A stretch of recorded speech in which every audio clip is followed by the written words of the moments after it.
아멘. 할렐루야.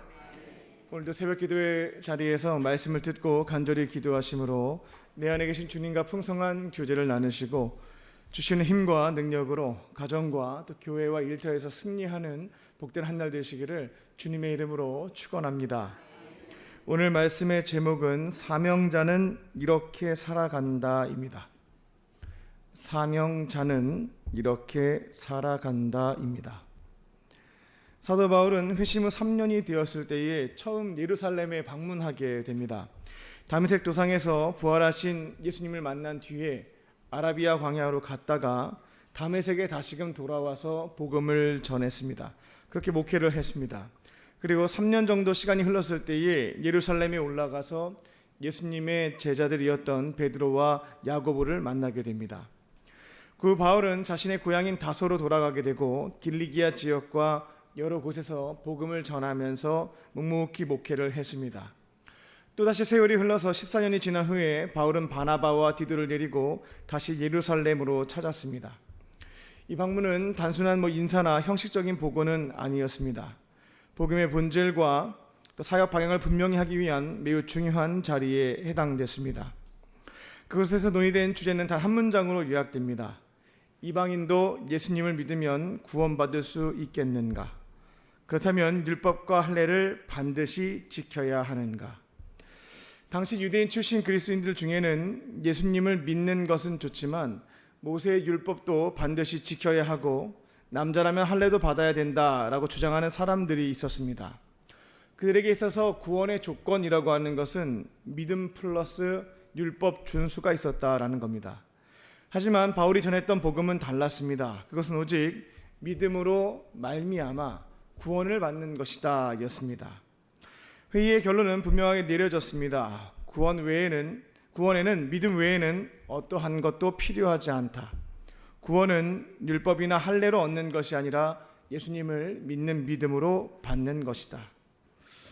그렇다면 율법은 폐기 처분을 해야 되는가? 그렇지는 않았습니다. 율법도 나름대로 두 가지 기능을 가지고 있습니다. 먼저는 하나님의 거룩한 기준 앞에서 우리가 죄인이구나 라는 것을 깨닫게 해주는 것이 율법이었고, 또 죄의 문제를 해결하기 위해서 하나님의 도우심을 받아야 되겠다라는 것을 인지시켜주는 것이 첫 번째 기능이었습니다. 두 번째는 구원받은 이후에 하나님의 백성답게 거룩하게 살기 위한 삶의 지침이 바로 율법이었습니다.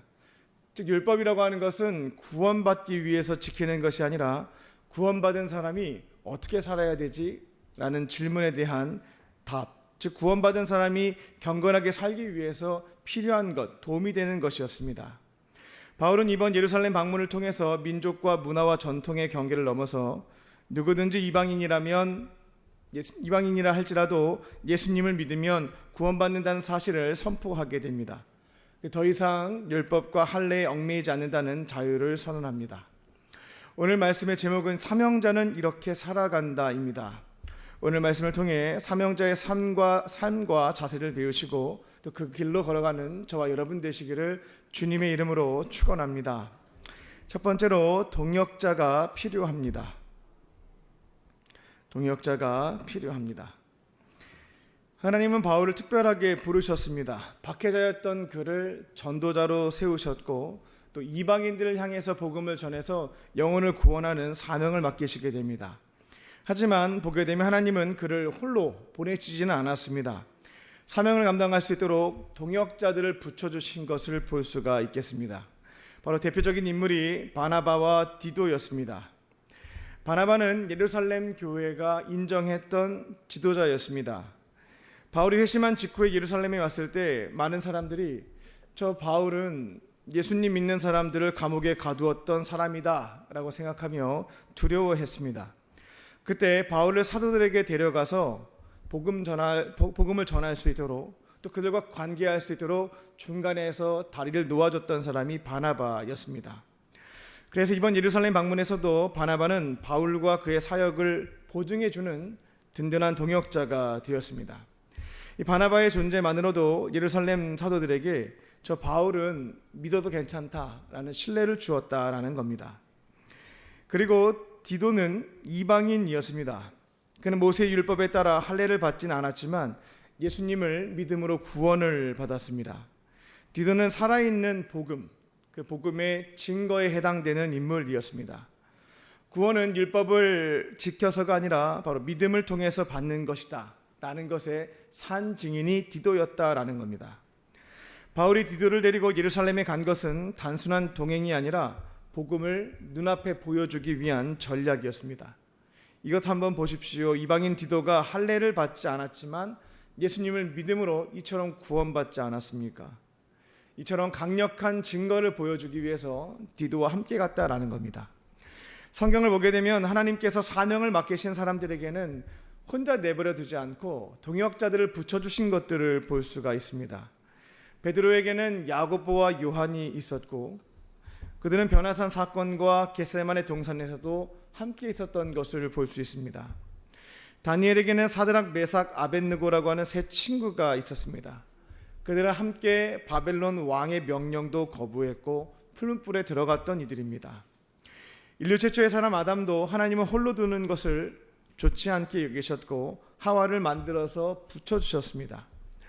심지어 하나님의 아들이신 예수님도 두세 사람이 함께하는 곳에 내가 있다, 즉 공동체, 동역자에 대한 중요성을 강조하셨습니다. 하나님은 사명자를 홀로 내버려 두시지 않습니다. 왜냐하면 사명의 길이라고 하는 것은 쉽지 않고 평탄하지 않기 때문에 그렇습니다. 고난도 있고 반대도 있고 외로움도 있습니다. 혼자 걷게 되면 쉽게 지치고 넘어질 수 있겠습니다만 동역자가 있게 되면 달라집니다. 힘들 때 같이 함께 위로도 해주고 함께 웃기도 하고 기도할 수도 있습니다. 내가 약해질 때 붙들어주고 내가 쓰러질 것 같으면 일으켜주기도 한다랍니다. 그리고 함께 한다면 더 멀리 더 오래 갈 수도 있습니다. 우리에게는 동역자가 있는지 한번 돌아봐야 되겠습니다. 그리고 나는 누군가의 동역자가 되어주고 있는지도 확인해 봐야 되겠습니다. 사명의 길을 끝까지 걸어가기 위해서는 함께 기도하고 격려할 수 있는 동역자가 필요한 줄로 믿습니다. 그리고 우리가 사명의 길을 걸어가게 된다면 하나님께서 그 사람을 붙여주실 줄로 믿습니다. 바울이 바나바와 디도와 함께 예루살렘에 갔던 것처럼 사명을 함께 이루어 갔던 것처럼 우리도 혼자가 아니라 하나님께서 붙여주신 이들과 함께 사명의 길을 끝까지 걸어가는 저와 여러분 되시기를 주님의 이름으로 축원합니다. 둘째로 계시에 따라 살아갑니다. 사명자는 계시에 따라 살아갑니다. 본문 2절을 보면 바울은 이렇게 말합니다. 계시를 따라 올라갔다. 바울이 예루살렘에 갔다 온 것은 사람들의 요청이 있거나 자기의 어떤 계획 때문에 간 것이 아니었습니다. 하나님이 주신 계시, 즉 성령의 음성, 인도하심이 있었다라는 겁니다. 바울은 예수님을 믿은 뒤에 하나님의 영이신 성령의 임재를 깊이 경험했습니다. 그리고 그 이후부터는 자신의 생각보다 성령의 이끄심이 무엇인지를 확인하고 따라갔던 것이 그의 삶이었습니다. 초대교회도 마찬가지였습니다. 예수님이 부활 승천하신 이후에 사랑하는 제자들에게 보내주셨던 것은 약속하셨던 성령이었고 그들은 성령이 주시는 권능에 따라 예루살렘과 온 유대와 사마리아와 땅끝까지 이르러 그분의 인도하심에 따라 복음을 전하고 교회를 세워갔습니다.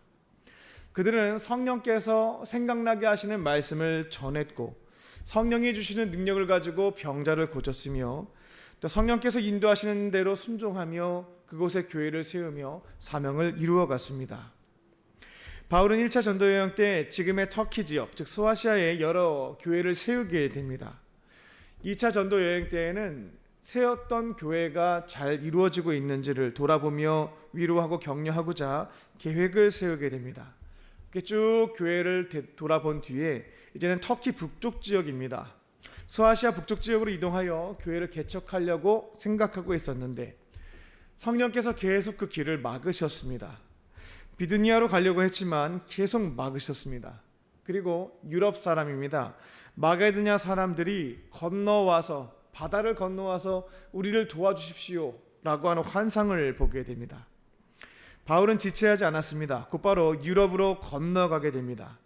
그런데 그곳 유럽 빌립보에서 복음을 전하다가 결국 매를 맞고 감옥에 갇히게 되는 상황이 발생하게 됩니다.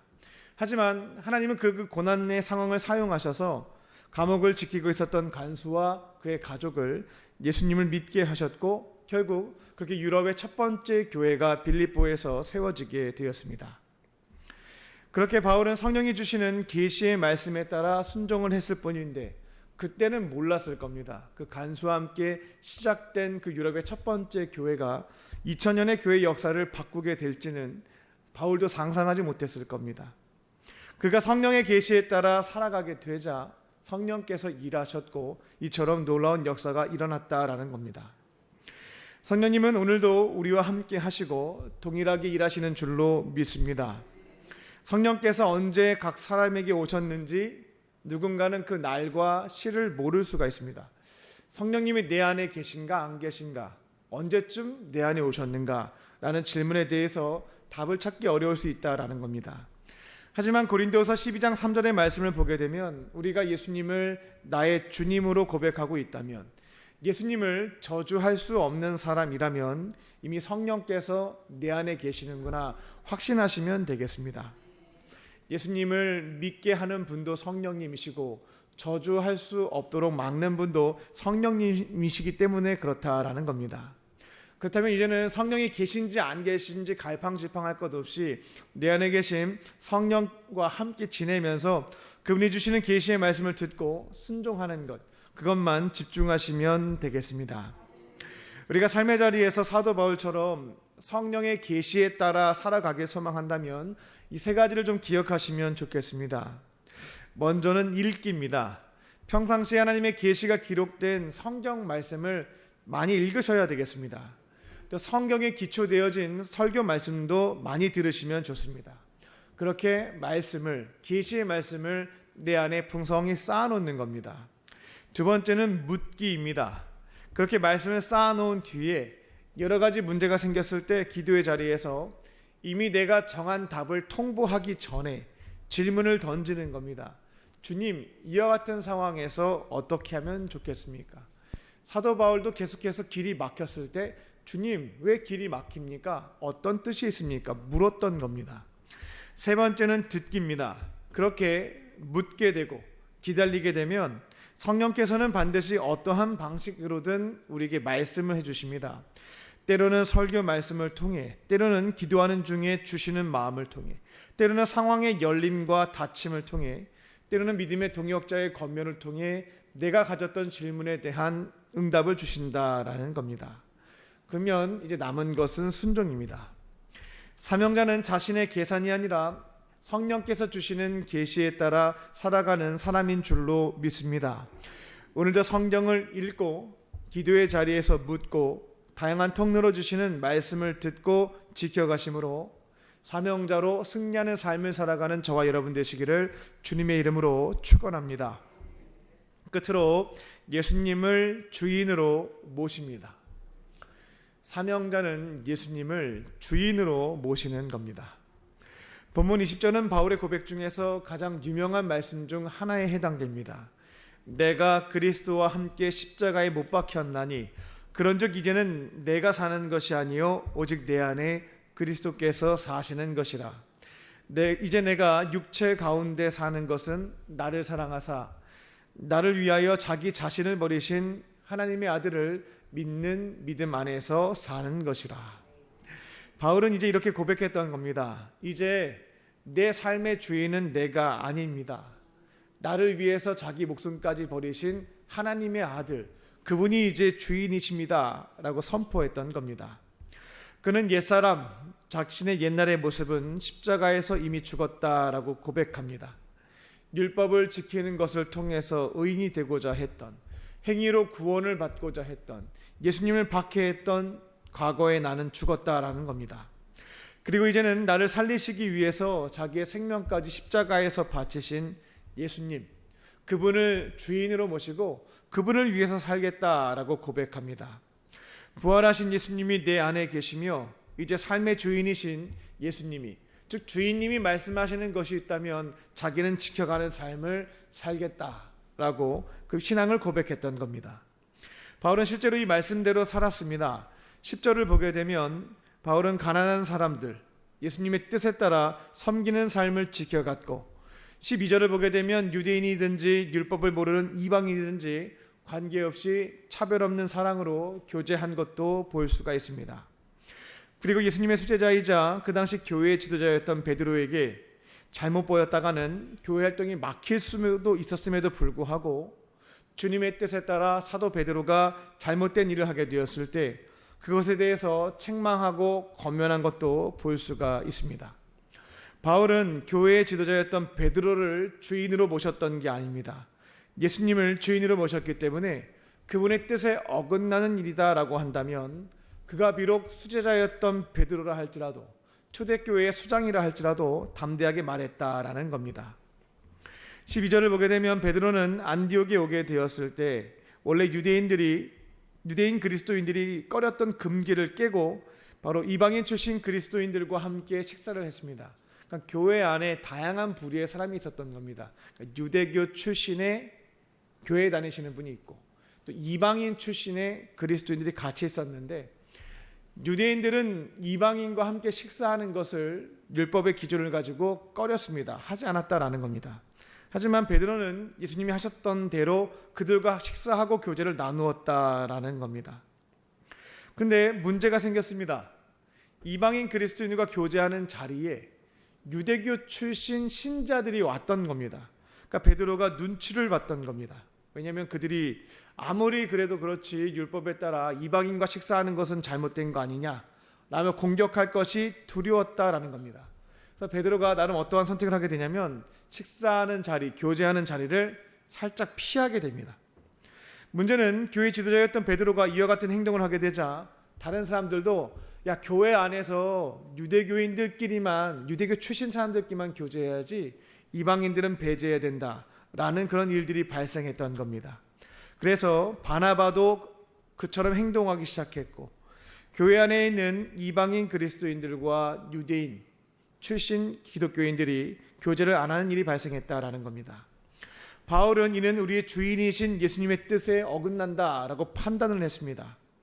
예수님은 어린아이부터 노인, 여성과 남성, 주인과 종, 유대인과 이방인, 부자와 가난한 자, 많이 배운 사람과 배우지 못한 자, 이 경계가 없었습니다. 모든 사람 찾아오게 되면 나의 형제다, 나의 자매다, 나의 어머니다, 한 가족으로 품으셨던 것이 예수님이셨습니다. 베드로의 행동은 예수님이 그토록 허물고자 했던 장벽을 다시 교회 안에 세운 일에 해당됐습니다. 그래서 바울은 베드로를 자칫 잘못 공격했다가 사역이 막힐 수 있는 상황이었습니다. 하지만 공개적인 자리에서 책망하게 됩니다. 바울의 삶의 원칙은 단순했기 때문에 가능했습니다.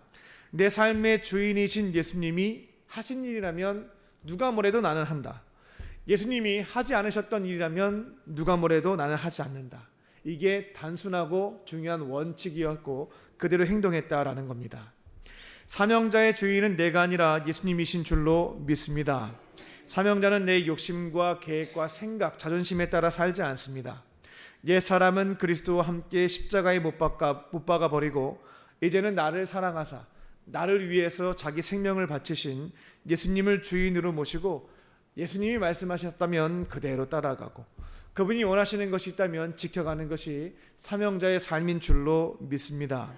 그 길은 때로는 불편하고 사람들에게 오해를 받을 수도 있고, 하지만 주님이 원하시는 뜻이라면 그 길이 옳은 길인 줄 믿고 걸어가는 것이 사명자의 인생이다라는 겁니다.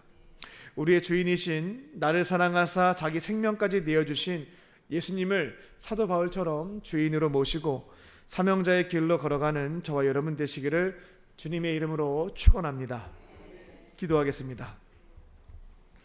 참 좋으신 하나님, 오늘도 우리에게 하루를 더 살 수 있는 고귀한 생명을 주시고 하루의 시작을 세상의 거짓 메시지에 귀 기울이지 않고 살아계신 하나님의 말씀으로 열게 하시니 감사합니다.